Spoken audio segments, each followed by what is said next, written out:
Okay, YouTube, Dr. Mindy here, and I'm coming to you today with a bit of a rant. So I am going to open it up for questions, so know that if you've been following me for a while and you ask questions on this Q&A, I will be addressing questions. But what I want to rant about right now and really elevate the conversation that we're having in the world right now is about how we need to be able to protect ourselves from the coronavirus. So I know we've got people all around the world. I know we have people all over America, and everybody's got a little different situation as far as what's going on with the virus. But I can tell you that on my Facebook page and on my social media, there are battles going back and forth between mask, no mask, social distancing, no social distancing. And I don't know about you, I'm freaking exhausted with that, because what we need to do is ask ourselves what we can do. We don't need to be fearful of germs when we have a plan of action around our own health. We're only fearful when we feel like we have no control. And everything that I teach you guys on this page is about giving you control back. So if you haven't read a great book that I've quoted many times, I really encourage you to get a book called Undoctored. It's written by William Davis. He's a cardiologist, and he's the one that wrote Wheat Belly. And what I love about this book is that he talks about we live in a day and age right now where we can learn through the internet so much about our own health and what we need, that sometimes we can walk into our doctor's office and we may actually know more on the current science and on our condition than our own doctor knows. And this is definitely true with fasting. This is exactly what we're trying to do here on this channel, is give you science so that you are as educated as possible, so that you can have those discussions. But if you're in that moment where you're like arguing with people about masks or no masks, what I would encourage you to do is let's change the dialogue and let's start banding together and looking at what we can do to be a bad host to this virus. And you'll see on tomorrow's video I've got coming out here on YouTube, and you probably noticed it on last Friday's and on Tuesday's video, like I'm trying to arm you guys with information. There is literally one state of being that will make you so protective against this virus that you will no longer fear it. You will no longer worry about masks or no masks. And that is, we need to get you into a state of fat burning. We call that, also the technical term is metabolically flexible. We know from current research right now that the coronavirus, when you eat sugar and you're a sugar burner, what it does is it breaks that sugar down into a protein called a glycan. And that glycan, what the virus will do is it'll take it and it will shield itself in these glycans. And now your immune system doesn't even know it's there. So it travels through your immune system being undetected, and it can do more damage. Now, if it comes across areas that already have a lot of inflammation, like your lungs, this is what we saw with the air pollution, like areas where there was a lot of air pollution, people were dying quicker of the coronavirus. And then you add into that sugar, and they're a sugar burner, now you've got a body that is just prime for takeover from this virus. So if we can rise above the noise right now and just tell ourselves we have one job, and that is to become a fat burner, period. That's our job right now. And that's how we are going to end the spread of this virus. And then if you believe in masks, wear the masks. If you don't believe in the masks, do whatever you need to do there. But we need to move away from pointing fingers over to, I have one job. My job is not to get the prettiest mask I can possibly get. My one job is to become a fat burner. How can I become a fat burner? And there are some very specific ways to do that. I give you the ideas in my video tomorrow, but you guys here on my channel, you know that when you're a fat burner, you can go long periods fasting and you're not hungry. You don't crave sugar. You're eating things that are more like the proteins and the vegetables. You're not a carb addicted person. You can get up in the morning and you're not having to eat to move throughout your day.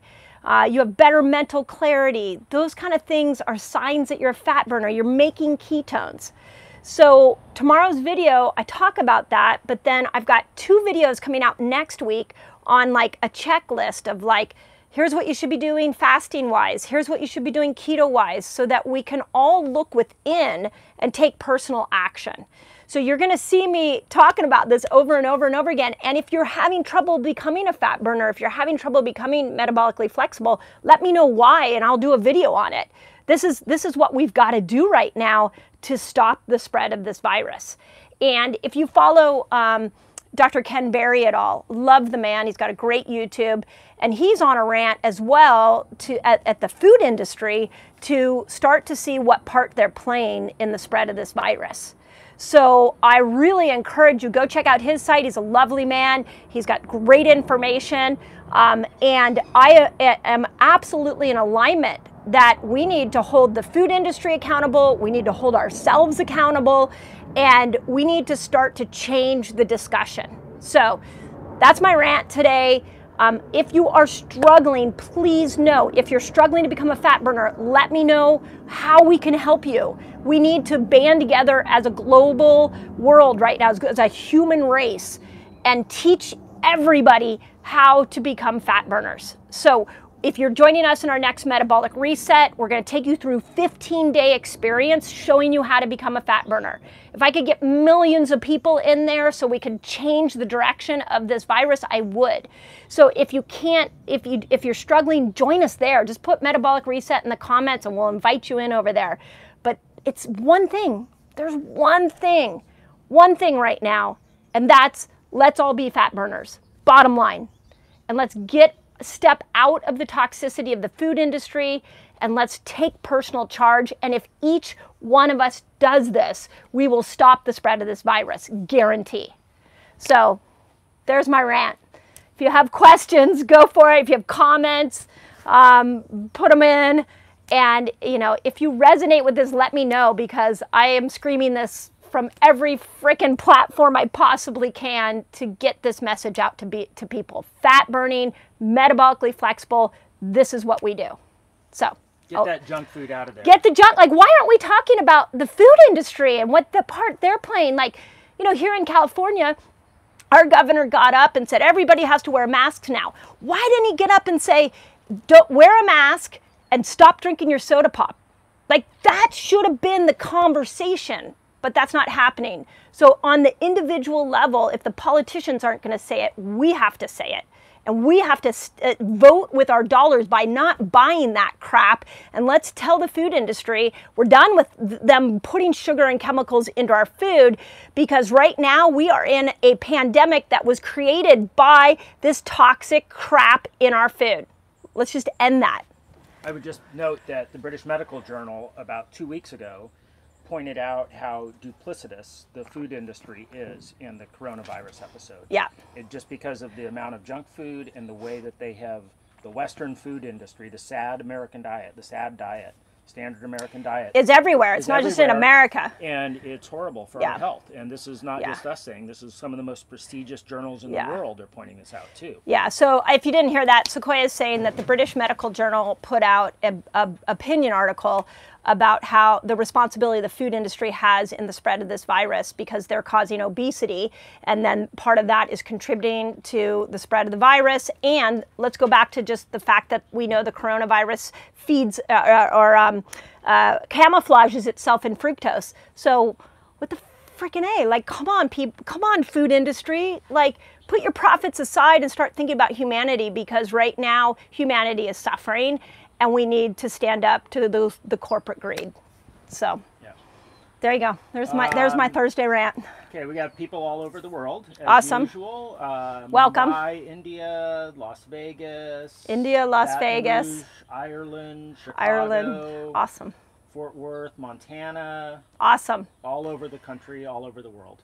Yeah, and it may be different in every part of your world, what's going on, and your food resources are different in every part. So that's also plays know your a part. farmer, right? Yeah, get to know your farmer, please. Yeah, stop going to your grocery store and go to your farmer. Yeah, that's agreed.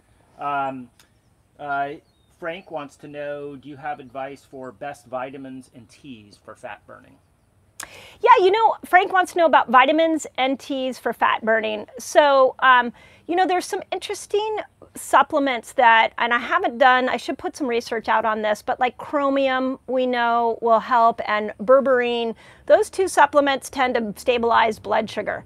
So let's go back to this thought that what happens when we eat a meal, if it's full of sugar, we get a spike in our blood sugar. And as much as we spike, we're going to have a crash. So what's happened is that most people in a carb-centric, sugar-burning diet, they're doing this all day long, right? They're just going up, down, up, down. When they get to the bottom, they crash, they crave more sugar. So now you come to keto and you're trying to stabilize that. And so that is where things like chromium and berberine can help you get off of that up and down train.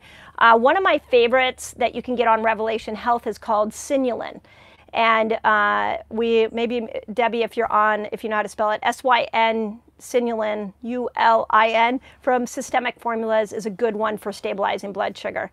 As far as drinks, so I ended up down a rabbit hole of research on teas. And the countries that drink black tea and green tea after a meal actually have the lower cases of diabetes, type 2 diabetes. So that's really fascinating. It has me thinking a little different about what can you have post-meal that might help you stabilize that blood sugar and get you off that up and down. So I would try Sinulin, try chromium, berberine, and then I would try drinking tea after, black tea specifically. Is the biggest one. Green tea also will stabilize blood sugar. So anytime you stabilize that blood sugar, now you're moving yourself into fat burning mode.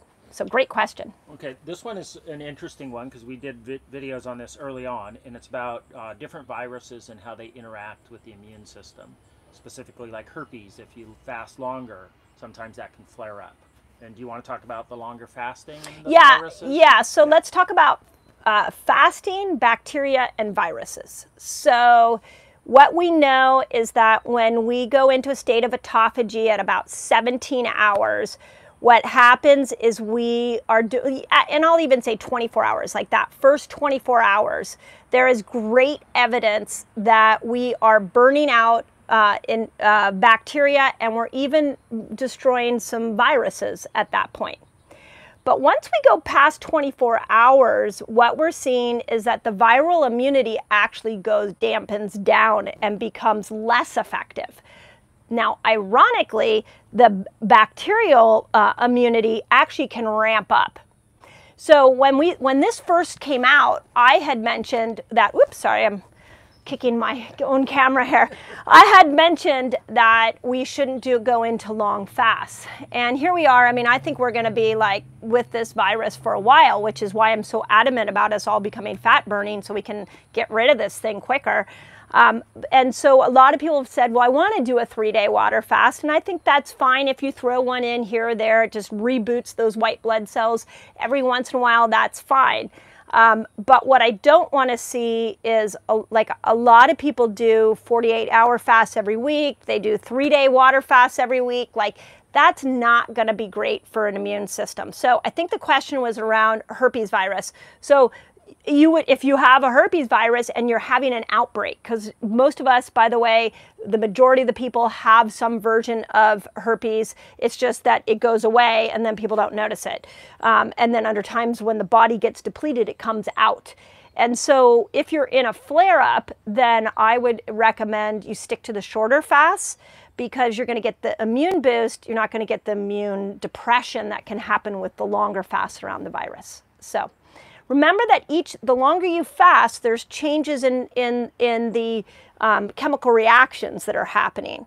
And sometimes those changes are not, they're not what you want. So that's why I always say when you come to fasting, you got to ask yourself, what is it I'm trying to do?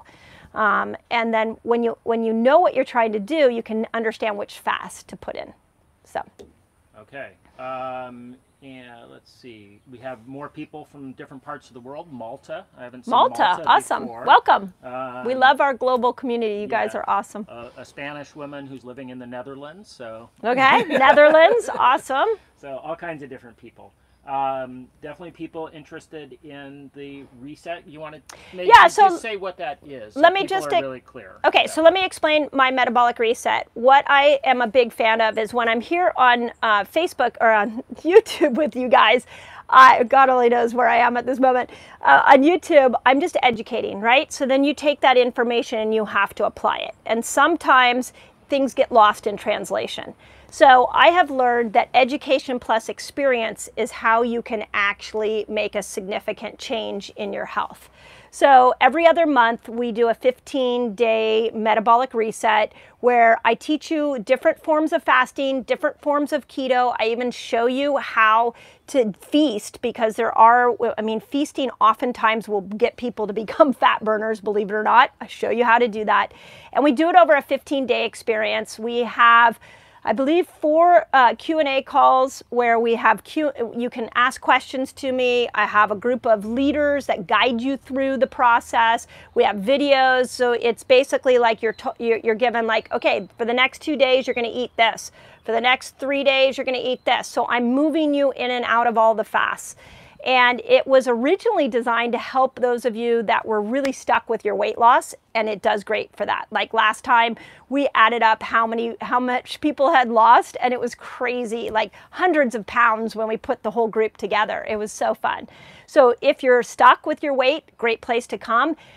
If you're not sure if you're fat adapted or you're just trying to learn all these concepts, this is why I do this. And one of my fears when I come to YouTube, when I'm educating you guys on Instagram, is that it's just information and it's just going over your head.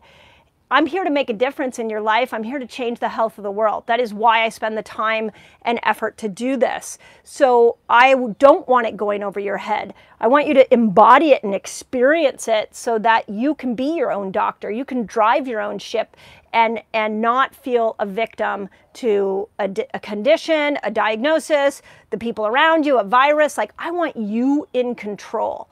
And so the only way I know how to do that is to mix the education with experience. And that's what the metabolic reset is. So it starts in the middle of July. Just put metabolic reset in the comments and Debbie will come in, I'm sure, and slip all the links in there. It is an incredible, incredible experience. I'm super proud of what we do, super proud of my team, and you will not be disappointed. Absolutely promise that. And it does sell out. Oh, it does sell out. We have to keep it at a small amount so that we can make sure that everybody's getting the concepts. So it's important to us that you get a result and that you understand this and you walk out of there a more powerful human. So we keep it, we tap it at a number. So. Yeah. I like Ian is saying support your local community farms. Oh, please. Yes. Thank you, Ian. I think Ian has been on a couple of times on my Q&A. Yes, please, you guys. Like, I'll give you an example for us. We used to love Whole Foods, and then Amazon bought them, and our Whole Foods has been going downhill. So we actually are going around to different farmers markets, local, trying to find the best farmer, find the best product. We like to get to know our farmers, talk to them about what's going on in their soil. If you have the potential to either grow a garden or to work with an individual farmer, those farmers need your support, and they're making better food than the big chain grocery stores. So please, if you have, I know it's a little extra step to, like, okay, you can only go to your farmer's market on Sunday or whatever, but it's an extra step that's worth it. So, and sometimes it costs a little bit more, but honestly, if you think about the cost to your health over time, it's not, you win financially every single time going to the farmer. So.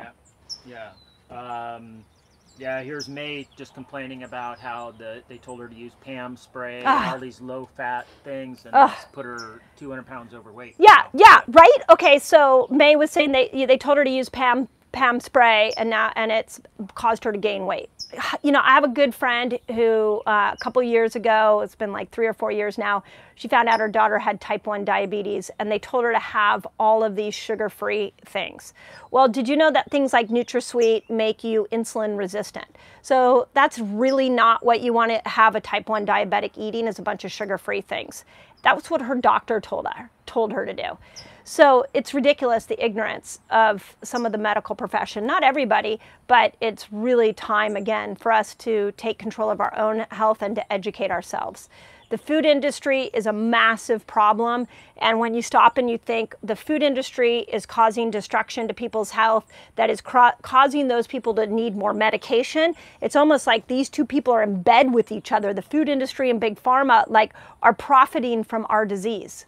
Like, we got to stop that, but the only way we stop that is by our own personal action, and that's where we have to wake up. And that's what I'm trying to do, is help you guys see just how crazy powerful you are. Like, you can fight this virus. You were born to fight this virus. You were designed for this moment.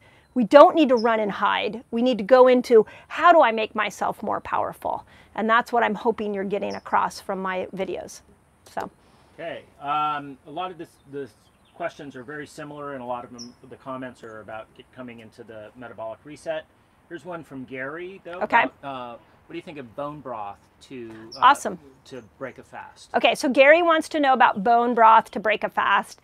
Let's just, if you don't mind, Gary, let me just kind of talk about bone broth in general, and then I'll answer to break a fast. So bone broth, I'm not against bone broth. I think that it has some unique qualities that really help to support the mucosal lining of the digestive system, which is really important because they're spraying all of our food with glyphosate that destroys that internal lining. So I like it for that reason. One of the things we see is that people who are nervous about longer fasts want to use bone broth as a crutch. And that's fine, but the problem is that it doesn't bring down your blood sugar enough for you to get enough ketones to be able to kill the hunger. So it kind of keeps you in this like longer state of like, I'm not feeling like, when is this fast over?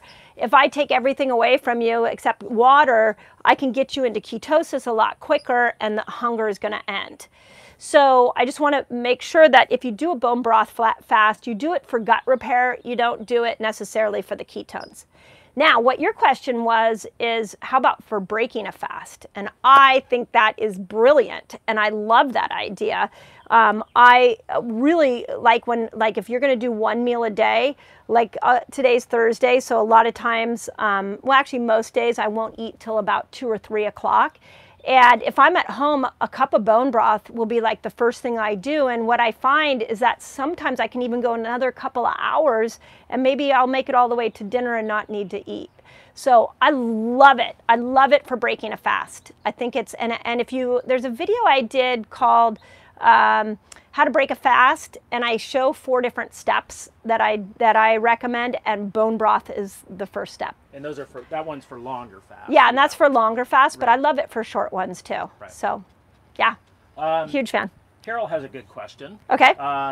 What is the most important macro to hit, and should you try to hit it every day? Oh, I love the way that is, Carol. Yeah, I love the way that's phrased. Okay, what's the most important macro to hit, and should you hit it every day? Well, okay, so I'm thinking this through. It's a good question. So fat, for sure. I think we should be upping our fat, because at least over 60%, because it's fuel for the brain. So that would be the one that I really recommend, and it'll curb hunger. Now, let's talk about the difference between carbs and protein. So one thing that we see is when people go keto, they bring their carbs down. And so they're hungry, so they start to up their protein. And I don't like that combination. So a lot of times when I start to work with people, the first thing I have to do is actually raise their carbs a little bit and bring their protein down. So when it comes to carbs and protein, what I like is for you to alternate. So one day you might actually do more carbs. Maybe you'll do more protein. Maybe you'll do protein cycling, where you're trying to get to like 50 grams of protein, where every couple of hours you're eating protein to build up and stimulate mTOR. But then the next day, I'd actually want you to go down in protein and go under 20 grams. So I think maybe the second most important one is, what are you doing with that protein? And then the third would be the carbs. So funny that I think of it that way. Just that I see the needle move for people when they usually do it. They first come to bringing the carbs down. Maybe they'll get a result, but it's when they manipulate the protein that they really see a dramatic shift in the way that their body looks, the way their body performs. So I know it's a little convoluted answer, but it always comes back to what you're trying to do. And if you lose, I just got a phone call. I don't know if I lost everybody. But if I was meeting you for the first time and you said, "Hey, I want to know how to do keto, and lose weight," the first macro I'd have you change would be carbs. I'd be like, because most people are eating too much carbs, so I would have you bring your carbs down. And then the second macro I would say is I would have you work on your protein, and then at the same time as both of those, I'd have you up your fat. Now, if you and I were in an elevator together and you're like, "I've been doing keto a long time and I'm just stuck, I'm not getting a good result," I would actually come to you and say, let's work with protein first, because I find that's the forgotten macro. People aren't thinking about that enough. So there's my long-winded answer on that one. Of course, everything clean and hopefully everything clean from your farmer yeah or your garden. Yeah, stop eating toxins. Yep. This is where to go? Oh shoot, I lost it. We find, while he's looking for that, the other thing I just want to point out is that we find that there's more dramatic shift when we work with people's protein. You'll see that, those of you that join me in the metabolic reset, you'll see that it's a lot of people come into that and they've been doing keto and now they're working on their protein and they're like, oh, whoa. Like, I didn't realize that protein was the thing that I needed to change, and it's also the variation where you're going up and down with your protein that pulls you out of that insulin resistant state. It's like that sneaky macro. So it is a sneaky macro. And there's protein in vegetables all over the place. Right, there's protein everywhere. So yeah, but the first time we did autophagy fasting, I'll give you a little background on that. I had spent some time with Naomi Whittle, and she had her book Glow 15, and she was all about bringing protein down. So I came back to the Resetter group and I was like, hey guys, let's try a week of bringing everybody going under 20 grams of protein. Holy cow, like, this is back when the Resetter group was maybe 10,000 people in it. People were like, oh my God, I lost 6 pounds this week. And it was because everybody was so focused on bringing carbs down, they forgot about protein. And they were going up with their protein. And it was really fun to see, like, oh, let's flip this upside down and see what happens. Right. So now, if you're muscle building, you do want more protein. Well, and so that, yeah, goal, if you're muscle building, and this is what we talk about in the metabolic reset, is like, how do you lose weight and build muscle? That's a tricky one, but you can do it. And that's where you got to cycle in and out of these things. Right. And find your path. Right. Yeah. Yeah. So this is from Helen, and we get this is about frequency of fast. Is it okay to do OMAD, a 24-hour fast every day? Yeah, okay, so we get this question a lot. Helen's asking 1 meal a day, every day. So when you first do that, it actually probably is awesome, and you're doing great, and you probably love how you feel, and isn't it convenient? So convenient. But then there will be a point, if you don't vary it, where you're going to get stuck. So if you're doing 1 meal a day, I would really encourage you to take 1 day a week and not do 1 meal a day. I would eat breakfast, or I would at least eat lunch. Like I would, if you're doing like a 2-hour eating window, I might have you do like a 7 or 8 hour eating window. Because your body will eventually get to this point where it's like, hey, there's not enough fuel coming, so I'm just going to slow down my metabolism. I'm going to kind of like go into a more conservative place of repair. And that's what we don't want. So if we go back to the caveman days, remember that the way we were meant to eat is we would go long periods without food, and then we would get a ton of food.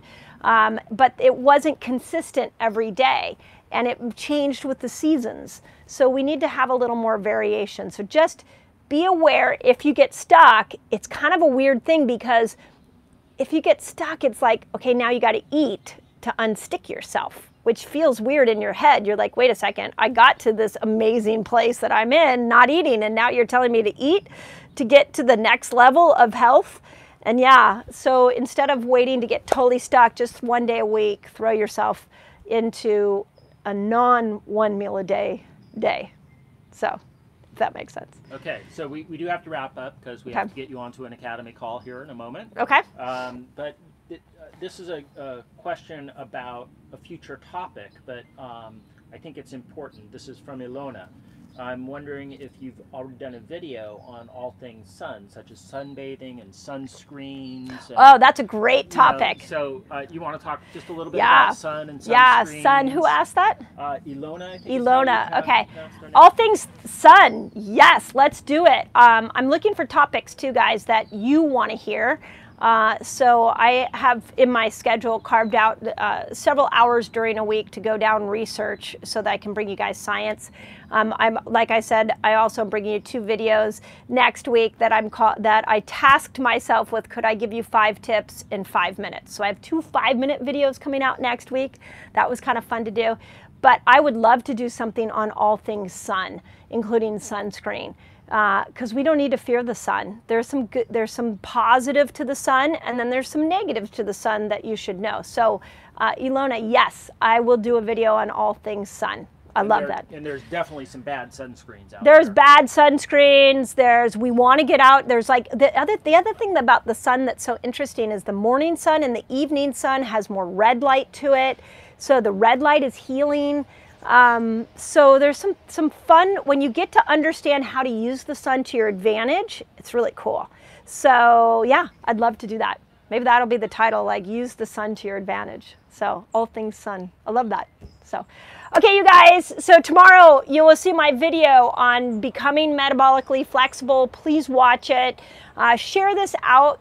Again, I'm like one person. I got an amazing team, and we're trying to get this message out to people. But the greatest gift we can give humanity right now is to become fat burners, to become metabolically flexible. So let's work on ourselves, and then let's turn around and teach others.